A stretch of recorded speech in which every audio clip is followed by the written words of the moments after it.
سنی اتحاد کونسل کے ارکان قومی اسمبلی نے پارلیمنٹ آمد پر میڈیا سے غیر رسمی گفتگو کی۔ نامزد وزیر اعظم عمر ایوب نے پی ٹی آئی رہنماؤں کو رہائی کو اولین ہدف قرار دیا۔ بیرسٹر گوہر نے الزام عائد کیا کہ اس بار 5th جنریشن دھاندلی ہوئی ہے، پارلیمنٹ میں انہی کو آنا چاہیے جن کو حقیقی مینڈیٹ ملا ہو۔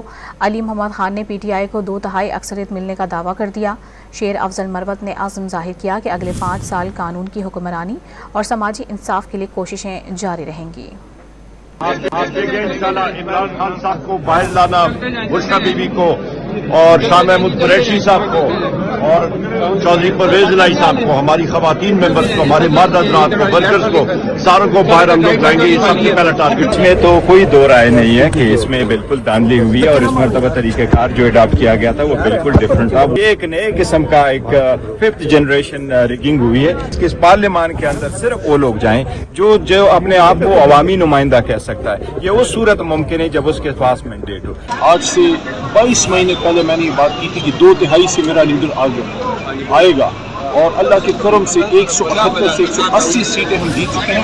وہ علیحدہ بات ہے، فارم 47 میں ہمارے ساتھ دھاندلی ہوئی ہے۔ عوام نے مجھ سے جو ووٹ دیا ہے نا، اور جو مجھ سے وعدہ لیا ہے، انہوں نے مجھے کہا کہ قیدی 804 عمران خان کی جا کے آپ نے بات کرنی ہے۔ عوام نے مینڈیٹ دیا ہے، اس مقصد کے لیے مینڈیٹ دیا ہے، سسٹم کے اوورہال کی، بوسیدہ سڑے ہوئے نظام کو ایک نئی جہت دینی، حقیقی آزادی، قانون کی حکمرانی اور سماجی انصاف۔ یہی 5 سالوں میں ہمارا کردار آپ دیکھیں گے۔